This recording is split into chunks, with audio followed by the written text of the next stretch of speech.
एक टॉपिक तो सब जगह ही रह जाते हैं, बात नहीं है। क्या किन्होंने?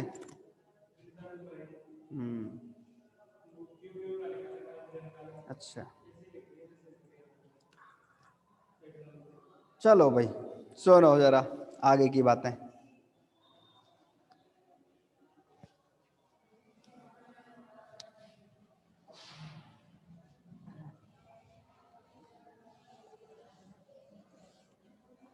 अपन बात कर लेते हैं गामा डिके के बारे में, गामा 6 के बारे में अपनी बात करते हैं।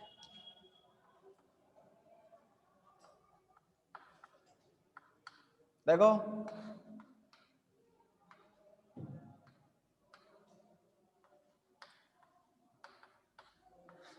हमने पहले भी तुम्हें बताया था, ये जो गामा डिके होता है ये 3 तरीके का होता है, 3 पार्ट होते हैं गामा डिके में।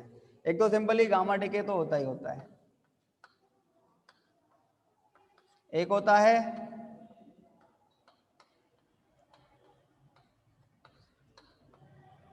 आंतरिक रूपांतरण, इंटरनल कन्वर्जन, मतलब बताएंगे क्या होता है इसका। एक होता है बाह्य रूपांतरण, एक्सटर्नल कन्वर्जन।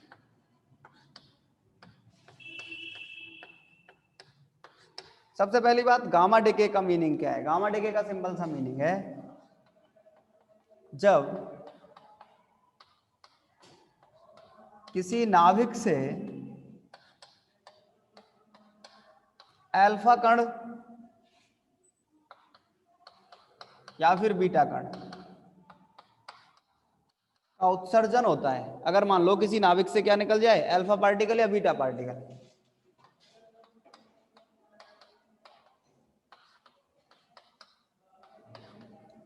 तो नाभिक क्या होता है, नाभिक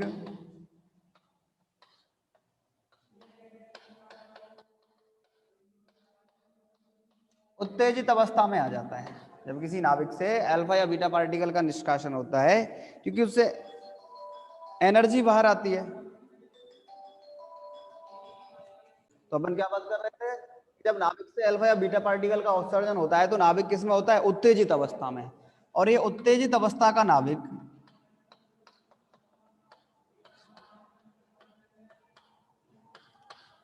लगभग 10⁻⁸ सेकंड के पश्चात क्या करता है,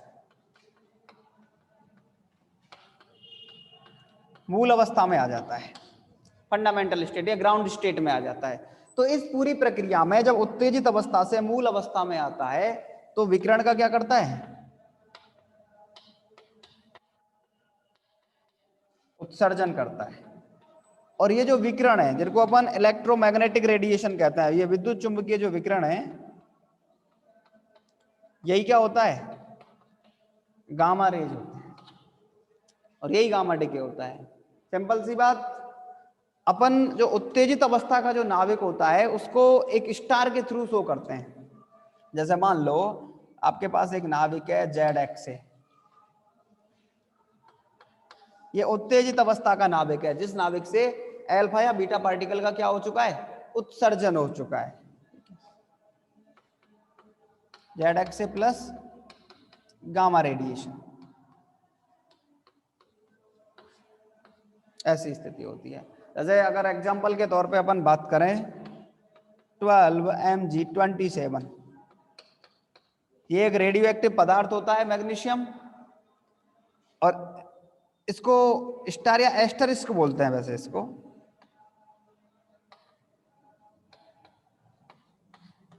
ये उत्तेजित अवस्था के नाभिक को शो करता है।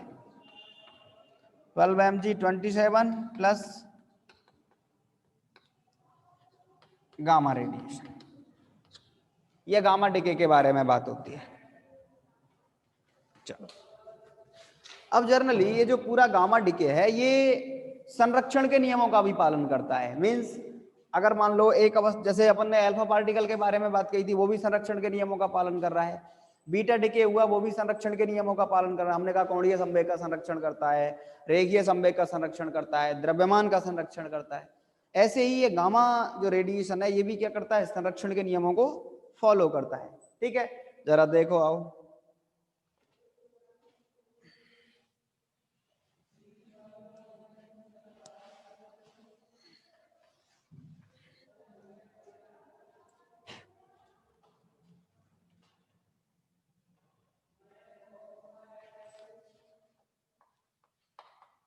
गामा 6 संरक्षण नियम।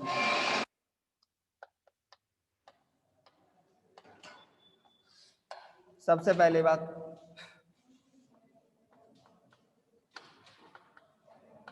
द्रव्यमान तथा आवेश संरक्षण। जैसे मान लो कोई पार्टिकल है ZXA, एस्टेरिस्क लगा हुआ है, मीन्स उत्तेजित अवस्था का नाभिक है। इससे ZXA बनेगा प्लस गामा रेज बनेगी। द्रव्यमान की बात करो, यहां द्रव्यमान क्या है A, इधर भी द्रव्यमान क्या है A। बल सी बात, इधर आवेश क्या है Z प्रोटॉन है और ZE क्या है, तभी तो पार्टिकल उदासीन होता है। इधर भी क्या है Z प्रोटॉन है और Z इलेक्ट्रॉन है, इसका मतलब आवेश भी उतना ही है।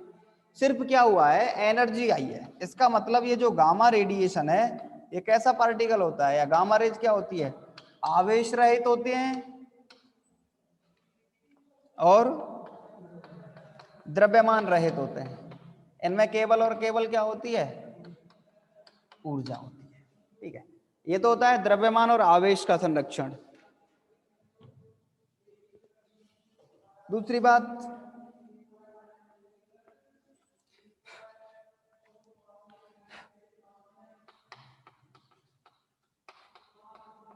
कोणीय संवेग। अगर मान लो आपके पास ये वाली रिएक्शन है, ए क्या है, ए सम है, तो कोणीय संवेग क्या होगा, H क्रॉस का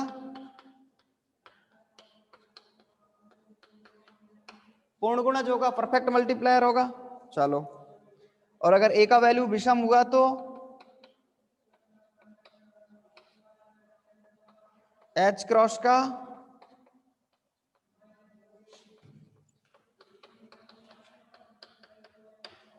अर्धपूर्ण गुणज होगा।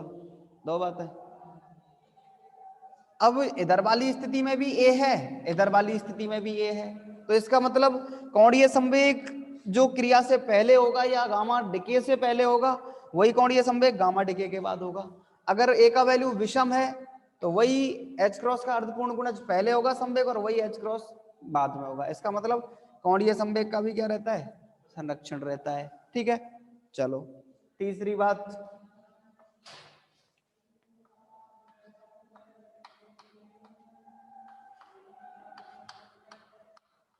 रेखीय संवेग। अगर मान लो अपन एक स्थिति ऐसी मानते हैं, माना गामा 6 से पूर्व, अगर गामा डिके हुआ है, गामा डिके से पूर्व क्या हो, नाभिक, या अगर अपन कहें उत्तेजित नाभिक,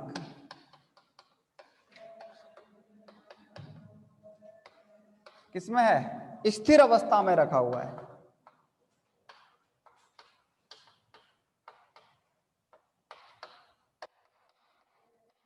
अगर ऐसी कंडीशन है कि गामा डिके से पहले वो जो नाभिक है वो किसमें रखा हुआ है, उत्तेजित अवस्था में रखा हुआ है, तब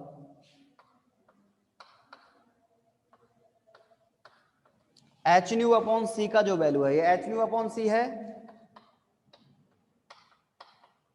गामा किरण का या गामा किरण का संवेग, इसका वैल्यू इक्वल होता है -के mb, और ये क्या होता है,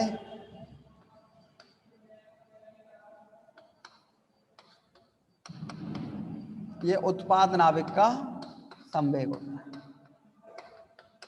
देखो जैसे सिंपल सी बात है, ये है आपके पास reaction ZX equal to ZX, ठीक है। इसको तो अपन कह रहे हैं मूल नाभिक या उत्तेजित नाभिक, इसको ऐसे कहने के बजाय, उत्पाद नाभिक की बजाय इसको मूल नाभिक कह दो तो ज्यादा ठीक है, मूल नाभिक। और ये क्या है, उत्तेजित नाभिक।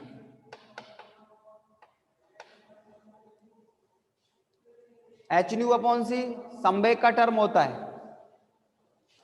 और ये जो वैल्यू है, जहां न्यू क्या होता है,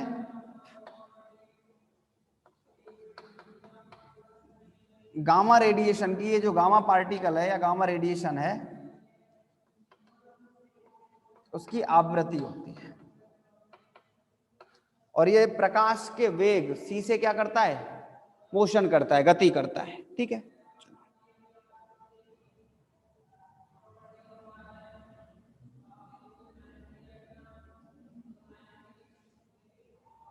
देखो जरा एक बार की फटाफट से। ये गामा डिके के बारे में सिंपल से संरक्षण के नियम है। द्रव्यमान और आवेश का भी संरक्षण होता है, कोणीय संवेग का भी संरक्षण होता है, क्योंकि दोनों तरफ ए ही रहता है।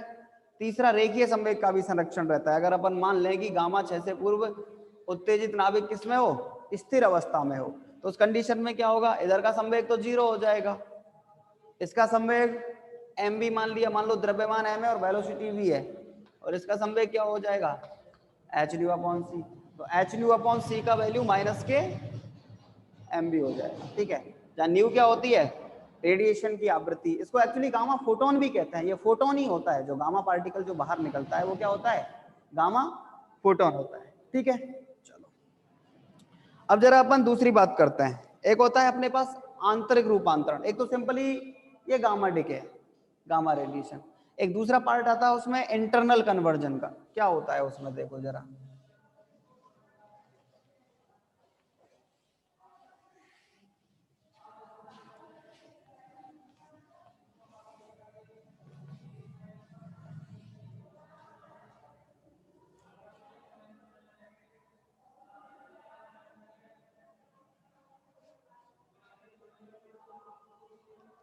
देखो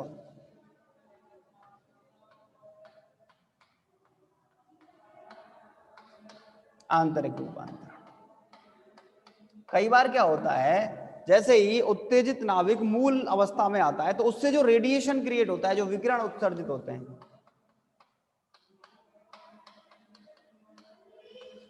उत्तेजित अवस्था के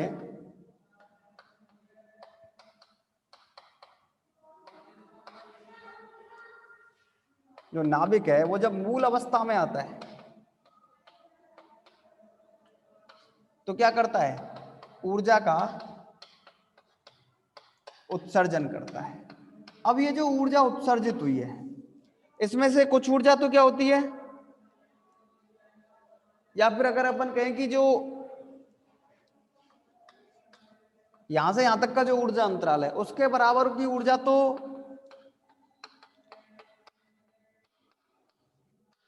गामा फोटोन के रूप में उत्सर्जित हो जाती है। और बची हुई जो ऊर्जा है, जिसको अपन कह रहे हैं शेष आधिक्य ऊर्जा, मीन्स रिमेनिंग जो एनर्जी है, बची हुई जो ऊर्जा है, शेष आधिक्य ऊर्जा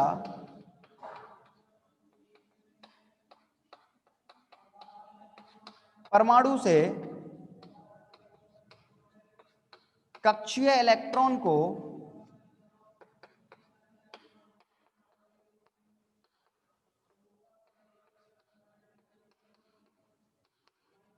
बाहर निकालने में कार्य करती है। इसका मतलब दो काम होते हैं, और ये जो पूरी प्रक्रिया है इसको अपन क्या कहते हैं, आंतरिक रूपांतरण कहते हैं, इंटरनल कन्वर्जन कहते हैं। तो इस इंटरनल कन्वर्जन की प्रोसेस में क्या होता है, जब उत्तेजित अवस्था का नाभिक मूल अवस्था में आता है तो ऊर्जा का उत्सर्जन तो करता है। अब ये जो उत्सर्जित ऊर्जा है उसका कुछ पार्ट तो क्या करता है,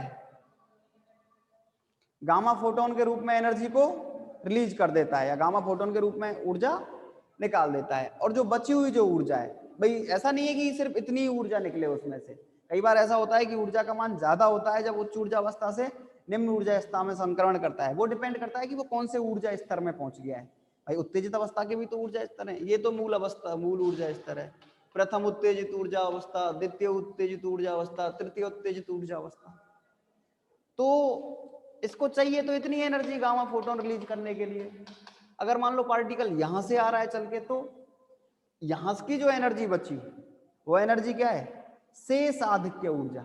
इसको अपन क्या कह रहे हैं, ये शेष आधिक्य ऊर्जा है। और ये क्या काम करती है, परमाणु से कक्षीय इलेक्ट्रॉन को बाहर निकालने का काम करती है। और ये पूरी प्रक्रिया क्या कहलाती है, आंतरिक रूपांतरण कहलाती है। तो जैसे अपन लिखें E is equal to E E minus W, एक फॉर्मूला होता है इसको लिखने का, उसका मीनिंग क्या होता है? ई तो होती है गामा फोटोन की ऊर्जा।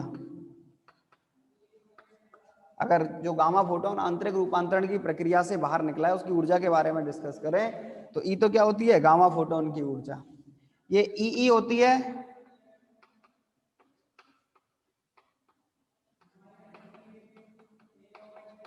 इलेक्ट्रॉन की बंधन ऊर्जा, ठीक है। इलेक्ट्रॉन की एक ये होती है नाभिक की ऊर्जा, ई न्यूक्लियस लिखो इसको, नाभिक की उत्तेजन अवस्था की ऊर्जा।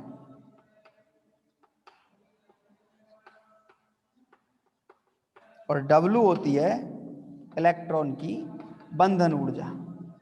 अगर आप किसी परमाणु को बाइंडिंग एनर्जी के बराबर एनर्जी दे दोगे तो उस परमाणु से क्या हो जाएगा? इलेक्ट्रॉन का निष्कासन हो जाएगा, ठीक है। ये जरा देखो एक बार की आंतरिक रूपांतरण के बारे में।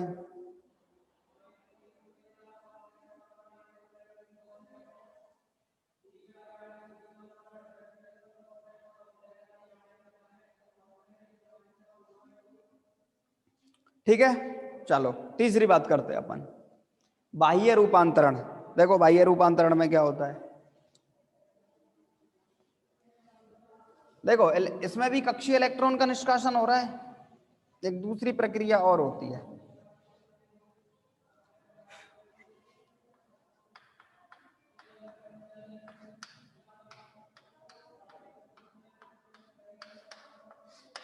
बाह्य रूपांतरण, एक्सटर्नल कन्वर्जन बोलते हैं उसको।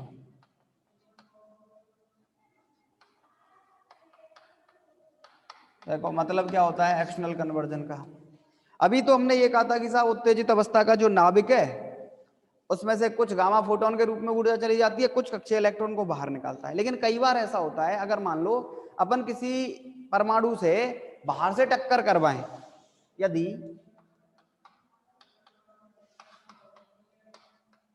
किसी परमाणु पर गामा फोटोन की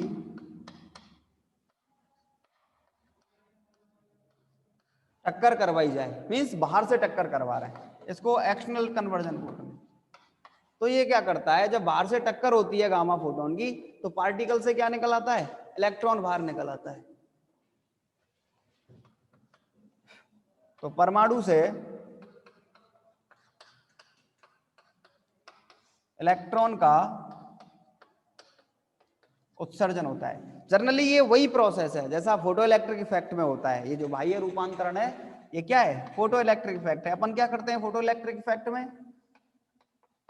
प्रकाश विद्युत प्रभाव में क्या करते हैं अपन?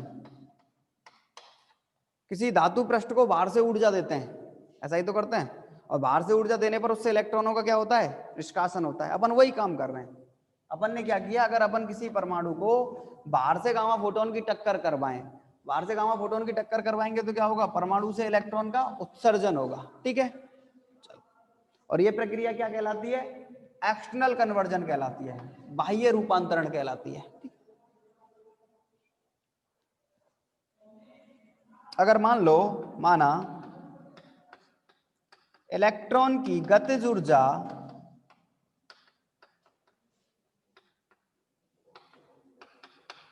½mv² है, ठीक है।